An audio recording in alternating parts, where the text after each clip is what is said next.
Hello friends, स्वागत है आप लोग का एनसीईआरटी जोन में। जैसे कि पता है आपको, हम इकॉनमी डिस्कस कर रहे हैं। क्लियर। लुसेंट का सारा सीरीज अब री स्टार्ट होने जा रहा है। जैसे आपको पता है, बायोलॉजी भी स्टार्ट हो गया, इकॉनमी भी स्टार्ट हो गया, पॉलिटिकल साइंस भी अब स्टार्ट हो रहा है। क्लियर। उसके अलावा फिजिक्स का तो 3 चैप्टर बचा, वो तो मैं जिस दिन बैठूंगा तीनों चैप्टर मैं कर दूँगा, क्योंकि पूरा नोट्स बना हुआ है अच्छे से। क्लियर। मैंने पीपीटी बना रखा है, तो मुझे बस रिकॉर्ड करना है, बस और कुछ नहीं है। तो इस वीडियो में हमने क्या क्या क्या डिस्कस करना है। इस वीडियो में हमें 2 चैप्टर डिस्कस करना है। ट्रेड एंड कॉमर्स कुछ भी नहीं है इस वीडियो में, 1-2 फैक्ट है, वो फैक्ट हम डिस्कस कर लेंगे। इससे पहले मैं सारा चीज़ करा चुका हूँ। इससे पहले हम सब कुछ डिस्कस कर चुके हैं। पिछले 2 में स्कीम, एम्प्लॉयमेंट के बारे में, अनएम्प्लॉयमेंट के बारे में डिस्कस कर चुके हैं। ट्रेड एंड कॉमर्स में कुछ भी नहीं है। आपके बुक में भी आप देखा होगा 222 पेज में है। क्लियर। कुछ ज़्यादा वहाँ पे दिया नहीं है। उसमें कुछ ऐसे फैक्ट है। सबसे पहले ये फैक्ट इतना ही है, बस कुछ फैक्ट नहीं है। कुछ फैक्ट याद कर लेते हैं, क्योंकि ज़्यादा याद नहीं है, क्योंकि ट्रेड इम्पॉर्टेंट होता है। ज़्यादा ट्रेड हमें डिस्कस नहीं करना है।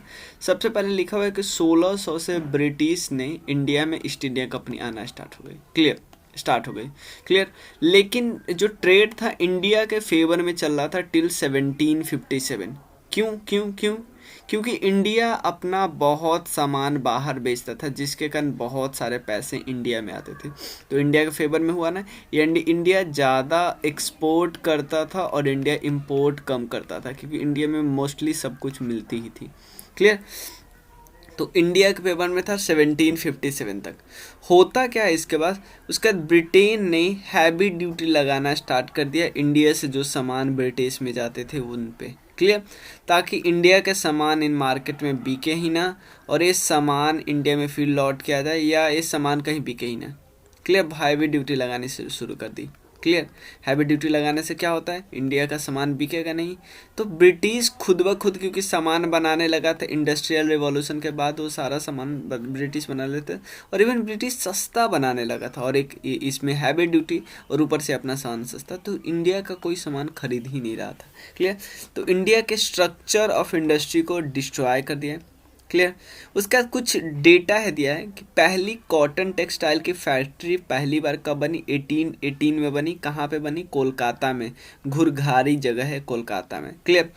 और सेकेंड जो फैक्ट्री है कॉटन की, इन्होंने बनाया, कवस जी नाना भाई ने बनाया, मुंबई में बनाया, एक बिजनेसमैन थे 1853 में। उसके बाद पहली जूट की फैक्ट्री, ऑब्वियसली कोई जगह ही नहीं है जहाँ पे नहीं बनेगी, वेस्ट बंगाल के अलावे। वेस्ट बंगाल में बनी, वेस्ट बंगाल का जगह है रिसारा। क्लियर। पहली ट्रेन आपको पता है मुंबई टू थाने चली थी। उस समय आपको बताना है उस समय गवर्नर जनरल कौन थे, एक बार मैं एक वीडियो में बता चुका हूँ। 1853 में वो चला था। क्लियर। पहली बार स्टील फैक्ट्री बनी जमशेदपुर में 1907 में, जमशेद जी टाटा ने बनाया। ये बात भी आपको रीड कर लेना है, कोई ज़्यादा टफ नहीं है इसमें। क्लियर। उसके बाद हम आगे डिस्कस करते हैं। आगे हमें क्या डिस्कस करना है, economic policy. Clear. New economic policy साथ साथ डिस्कस कर लेते हैं। न्यू इकोनॉमिक पॉलिसी में हमें लिबरलाइजेशन, प्राइवेटाइजेशन और ग्लोबलाइजेशन के बारे में डिस्कस करना है। इन तीनों वर्ड को हम समझ लेते हैं, ताकि हमें आगे समझना बहुत आसान होगा। समझ लिए, ये तीनों वर्ड आपस में लिंक है, ऐसे मान लेते हैं। पहले लिबरलाइजेशन, फिर प्राइवेटाइजेशन, फिर ग्लोबलाइजेशन। ध्यान से समझना। मान लो सरकार को लगता है कि वो बहुत ज़्यादा स्ट्रिक्ट है कंपनियों पे, कि कंपनी कैसे लाइसेंस लेती है, कौन कौन कंपनी इस्टेब्लिश करती है, किस जगह पे इस्टेब्लिश करती है, कितना प्रोडक्शन करती है। कंपनी अगर बहुत ज़्यादा, गवर्नमेंट अगर बहुत ज़्यादा स्ट्रिक्ट है, तो कंपनी प्रोड्यूस नहीं कर पाएगी अच्छे से, मन से काम नहीं कर पाएगी। तो कंपनी थोड़ा, गवर्नमेंट थोड़ा लिबरल हो जाएगी। लिबरल का मतलब थोड़ा छूट देगी कि भाई आप कुछ भी कर सकते हो। थोड़ा रिस्ट्रिक्शन है, क्योंकि हम वेलफेयर कंट्री में, जो हमारी संविधान है वो वेलफेयर कंट्री की तरफ टिल्ट करता है, तो हम थोड़े रिस्ट्रिक्शन लगा सकते हैं। लेकिन काफ़ी रिस्ट्रिक्शन हम हटा सकते हैं कि कैसे प्रोड्यूस करना है, कौन सा सामान प्रोड्यूस करना है, क्लियर, कहाँ से खरीद के लाना है। तो इस सब के लिए हम लिबरल थोड़ा हो सकते हैं। तो लिबरलाइजेशन करोगे, सिंपल बात करते हैं, अगर लिबरल होगे तो प्राइवेट कंपनी को मौका मिलेगा। ऑब्वियसली प्राइवेट कंपनी को मौका मिलेगा, तो प्राइवेटाइजेशन होगा। ध्यान देना, गवर्नमेंट क्या है, खुद गवर्नमेंट चला रही, गवर्नमेंट पॉलिसी वगैरह, और खुद बिजनेस चलाएगी, तो इनकी एफिशिएंसी कम हो जाएगी ना भाई, इतना काम का लोड आ जाएगा। तो इसीलिए जो बिजनेस वाला काम है आप प्राइवेट को सौंप दो, पूरा नहीं लेकिन कुछ प्राइवेट को सौंप दोगे ताकि आपकी इस काम में तो एटलीस्ट एफिशिएंसी हो, गवर्नेंस वाले काम में। प्राइवेटाइजेशन हुआ तो प्राइवेटाइजेशन का मतलब ये थोड़ी हुआ कि सिर्फ इंडिया के प्राइवेट मेंबर आएंगे, नहीं, क्योंकि इंडिया के प्राइवेट मेंबर के पास बहुत लोग पास उतना पैसा ही नहीं था, तो बहुत सारे बाहर के कंपनी को हम एंट्री देना स्टार्ट किए। बाहर का सामान आराम से आएगा, इंडिया का सामान बाहर बिकेगा, इंडिया की कंपनी बाहर जाएगी, बाहर की कंपनी आएगी, तो धीरे धीरे ये सब आपस में पहले लिबरल तब होके प्राइवेट, प्राइवेट के बाद ग्लोबल हो गया। क्लियर। तो न्यू इकोनॉमिक पॉलिसी में क्या हुआ, इकोनॉमिक को लिबरलाइजेशन किया गया। क्लियर। जैसे इंपोर्ट पे टैरिफ जो बहुत ज़्यादा लगाते थे कि बाहर से सामान आ रहे हैं हम एंट्री ही नहीं होने देंगे, तो हम 100% टैरिफ लगाते थे, तो इस टैरिफ को कम कर दिया गया। Market deregulation of market, market पे बहुत ज़्यादा रेगुलेशन सरकार लगाती थी कि आप यहाँ कंपनी नहीं खोल सकते, इससे ज़्यादा प्रोडक्शन नहीं कर सकते, इस पर डीरेगुलेशन किया गया। क्लियर। मार्केट को ओपन किया गया फॉर प्राइवेट प्लेयर के लिए, तो प्राइवेटाइजेशन। ध्यान देना, प्राइवेटाइजेशन का मतलब एक्चुअली होता है कि जो गवर्नमेंट का एक्चुअली बिजनेस है उस बिजनेस को प्राइवेट कंपनी ओन कर रही है, खरीद रही है। क्लियर। उसके बाद फॉरेन प्लेयर के लिए टैक्स को रिड्यूस कर रही है। क्लियर। ताकि इंडिया की इकोनॉमिक विंग को एक्सपेंड किया जा सके, यही बात में। क्लियर। तो 4 अलग अलग सेक्टर में इन्होंने चेंज किया, फिस्कल पॉलिसी में, मॉनेटरी पॉलिसी में, इन फॉरेन इन्वेस्टमेंट पॉलिसी में, पब्लिक सेक्टर पॉलिसी में, इतना। तो इससे बस पॉजिटिव आउटकम क्या आया है, डिसइन्वेस्टमेंट के बारे में हमारा काम बन जाएगा। चलिए, सबसे पहले फिस्कल पॉलिसी। फिस्कल पॉलिसी का मतलब आपको समझ लेते हो, फिस्कल पॉलिसी कौन करती है, आपको पता है कौन करती है, गवर्नमेंट यानी finance minister. Clear. Finance ministry के अंदर आती है। लेकिन मॉनेटरी पॉलिसी कौन करती है, मॉनेटरी पॉलिसी करती है आरबीआई। क्लियर। तो आप देखो अब जो फाइनेंस मिनिस्टर यानी गवर्नमेंट के अंदर है, तो गवर्नमेंट अपने पब्लिक एक्सपेंडिचर को इतना खर्चा करे थे उसको थोड़ा कम करेगी, क्योंकि इंडिया के पास पैसे कम हो गए थे 1991 के आसपास। क्लियर। यही तो है ना हमारी न्यू इकोनॉमिक पॉलिसी। तो इंडिया के पैसे कम हो गए थे, इंडिया के पास इतने ही पैसे नहीं बचे थे कि इंडिया आराम से क्रूड ऑयल खरीद सके, जो बहुत एसेंशियल थे। क्लियर। तो इंडिया अपने पब्लिक एक्सपेंडिचर को स्ट्रिक्टली रोक सकती है। टैक्स नेट को एक्सपेंड कर दी, पहले 4 लोग टैक्स देते थे, अब 14 लोगों को टैक्स देना है। क्लियर। टैक्स नेट को इंक्रीज कर सकती है और इवन टैक्स रेट को कम कर सकती है, टैक्स रेट को कम कर सकती है। Clear. To observe discipline in management of fund of central, obviously इसमें डिसिप्लिन मेंटेन करना, नहीं तो कहाँ पे पैसा खर्चा कर रहा है कहाँ पे पता ही नहीं।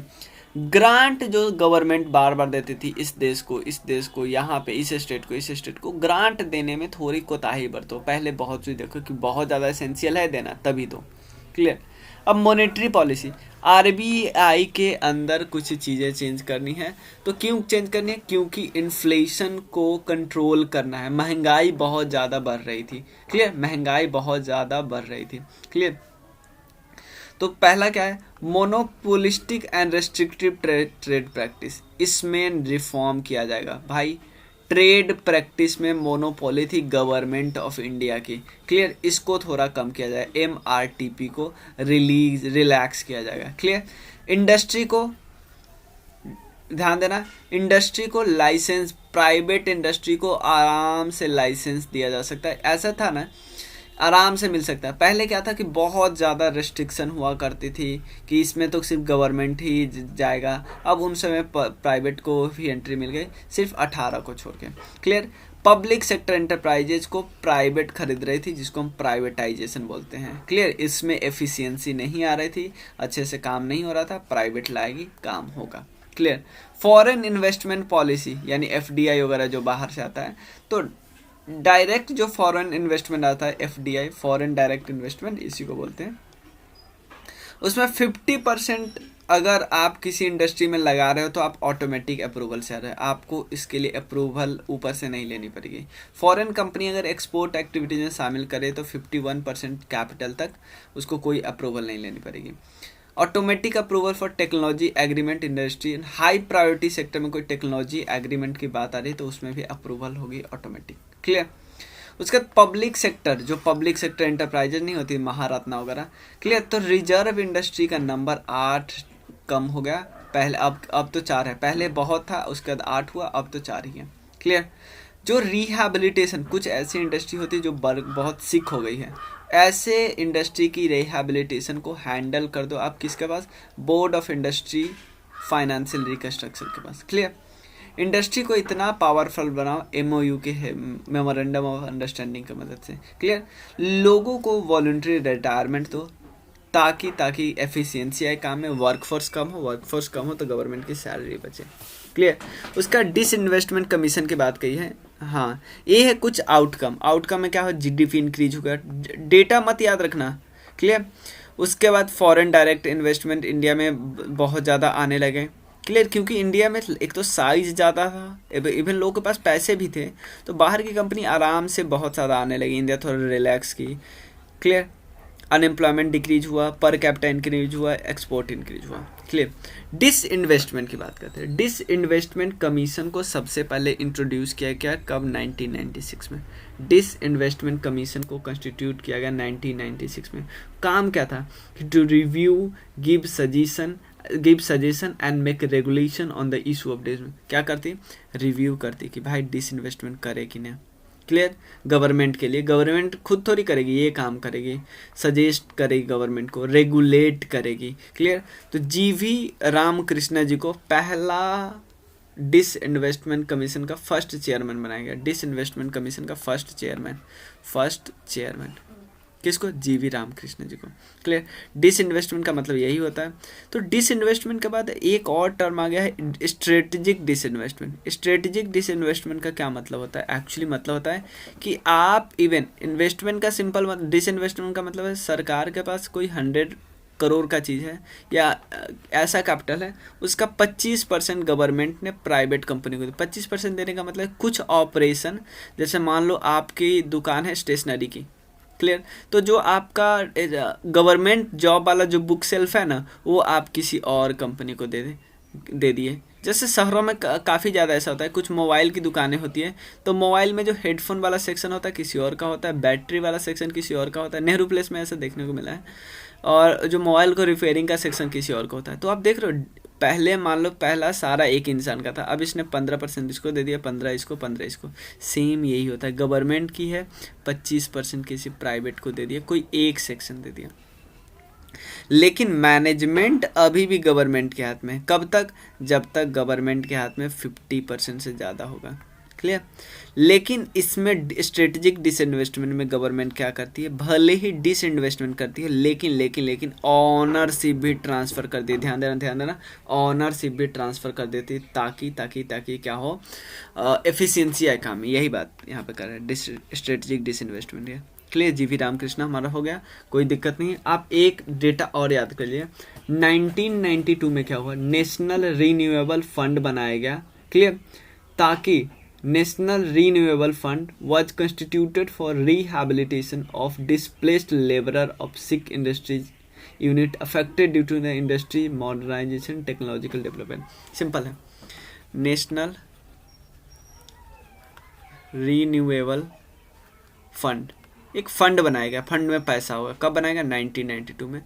क्योंकि इंडस्ट्री इतना ज़्यादा चेंज हो रही थी बार, तो इंडस्ट्री में टेक्नोलॉजी चेंज हो रही थी, टेक्नोलॉजी डेवलपमेंट होगा तो पुराने लोगों को हटा दिया जाएगा। जो इन लोगों को हटा दिया जाएगा, तो इन लोगों को रिहैबिलिटेशन करने के लिए भाई यहाँ से आप कुछ पैसा दे दो। क्या है, नेशनल रिन्यूएबल फंड 1992 में बनाया गया। क्लियर।